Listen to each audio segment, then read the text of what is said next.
اور جو لوگ ظلم کرتے ہیں، ظلم صرف بڑی بڑی حکومتیں ہی نہیں، جو گھروں میں بھی ظلم کرتے ہیں، جو کاروبار میں ظلم کرتے ہیں، جو مزدوروں پہ ظلم کرتے ہیں، جو ناجائز کسی کو تنگ کرتے ہیں، وہ جب ظلم کرتا ہے نا بندہ، وہ سوچتا ہے بس میں ہی ہوں، آگے پیچھے تو کوئی ہے نہیں، سارے لوگ میرے ساتھ ہیں۔ پیارے نبی علیہ الصلوۃ والسلام نے وجہ بیان کی، فرمایا جب کوئی بندہ، سنو سارے دل تھام کے، چاہے کوئی حکومت کی کرسی پہ بیٹھا ہے، چاہے کسی کا اپنے گھر میں دبنگائی ہے، چاہے کسی کی اپنے بازار میں دبنگائی ہے، چاہے کسی کی کاروبار میں ہے، چاہے کوئی مسجد مدرسے میں دبنگائی کرتا ہے، سارے ہی سن لیں۔ صرف یہ نہیں کہ حکومتیں، سارے ہی، جس کو اللہ نے جتنی خدائی کا حصہ دیا ہے، جب بندہ دبنگائی کرتا ہے نا تو نبی علیہ الصلوۃ والسلام نے فرمایا، حدیث کا مفہوم ہے کہ جب بندہ کسی ایسے آدمی کے ساتھ زیادتی کرتا ہے جو سامنے سے جواب نہیں دیتا، ہوتا ہے نا لوگ کوئی اپنی بیوی کے ساتھ، کوئی اپنے ملازم کے ساتھ، کوئی راہگیر کے ساتھ، کوئی چلتے ہوئے کسی غریب آدمی کے ساتھ، یہ بڑے بڑے لوگ جن کو کینسر ہو جاتا ہے، یہ بڑے بڑے چودھری جنہوں نے کبھی کوئی غلط چیز کھائی نہیں ہے، جو پانی بھی 10 دفعہ فلٹر کر کے پیتے ہیں، جن کے گھر میں آرگینک کھانے جاتے ہیں، ان کی چھاتی میں کینسر کیسے پلا؟ ان کو کیا ہو گیا؟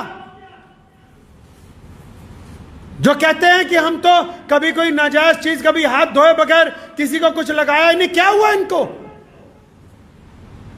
سنا نبی علیہ الصلوۃ والسلام نے فرمایا، پیارے پیغمبر نے کہا کہ جب کوئی بندہ کسی ایسے بندے پر ظلم کرتا ہے جو آگے سے بولتا نہیں ہے،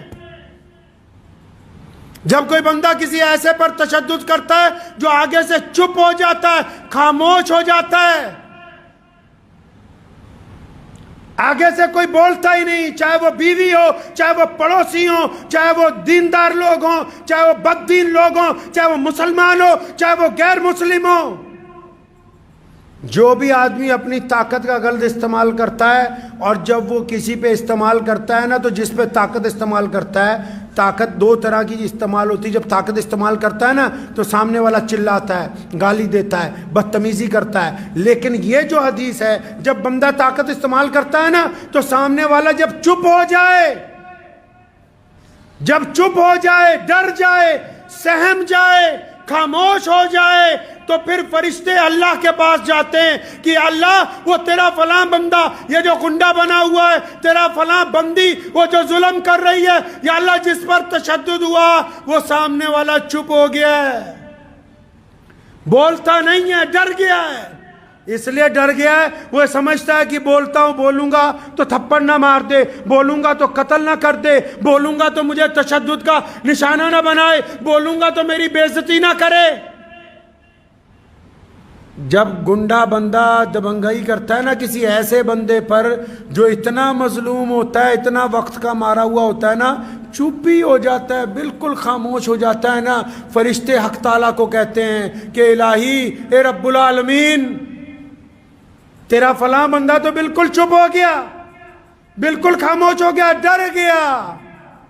سنو پھر کہاں سے کام خراب ہوتا ہے ظلم کرنے والے کا، جب ظلم سہنے والا بالکل چپ ہو جاتا ہے تو رب جس نے یہ دنیا بنائی، وہ الہ جو کائنات کا مالک ہے، وہ دنیا کے لوگ جس کو ایشور کہتے ہیں، جس کو ہم اکال پرخ کہتے ہیں، وہ خدا جو تمام کائنات کا پالنہار ہے، جب بندہ چپ ہو جاتا ہے نا، پھر اللہ فرشتوں کو کہتے ہیں اچھا وہ سامنے والا میرا بندہ گھبرا گیا، سہم گیا، ڈر گیا، چپ ہو گیا، تو اچھا اٹھاؤ قلم، لکھو اب جو یہ ڈر گیا ہے اس کی طرف سے بدلہ اس کا رب لے گا، اور جب رب بدلہ لینے پہ آتا ہے بندے کی مت مار دیتا ہے، دنیا کی کوئی طاقت پھر اس کا ساتھ نہیں دیتی ہے، انسان کی مت مار دیتا ہے خدا، پھر چنگی کوٹھیاں ویران ہو جاتی ہیں، کاروبار اجڑ جاتے ہیں، جوانیاں برباد ہو جاتی ہیں، جسم میں روگ پیدا ہو جاتے ہیں۔ یہ ایسے نہیں ہوتے، یہ ظلم کی وجہ سے ہوتے ہیں۔ یہ ناک ستانے کی وجہ سے ہوتے ہیں، کسی کا ناک مال دبانے کی وجہ سے ہوتے ہیں، کسی کی ناک جائیداد پہ قبضے کی وجہ سے ہوتے ہیں۔ یہ کیا سمجھتا ہے کہ میں نے تو کوئی غلط چیز کھائی نہیں، میں کیسے بیمار ہو گیا؟ ارے جن پر ظلم کیا، مظلوم کی آہ میں اور اللہ کے درمیان کوئی پردہ ہے ہی نہیں۔ اس لیے ذہن نشین کر لیجئے اس بات کو کہ پریشانی کے دور میں صرف دعا نہیں ہے، دعا کے ساتھ حوصلہ بھی ہے، دعا کے ساتھ ہمت بھی ہے، دعا کے ساتھ ایک دوسروں کا ساتھ بھی ہے، دعا کے ساتھ سچ بولنا بھی شامل ہے، دعا کے ساتھ ظالم کے سامنے گردن اٹھا کے کھڑے ہونا بھی شامل ہے، دعا کے ساتھ بھوکے کو کھانا کھلانا بھی شامل ہے۔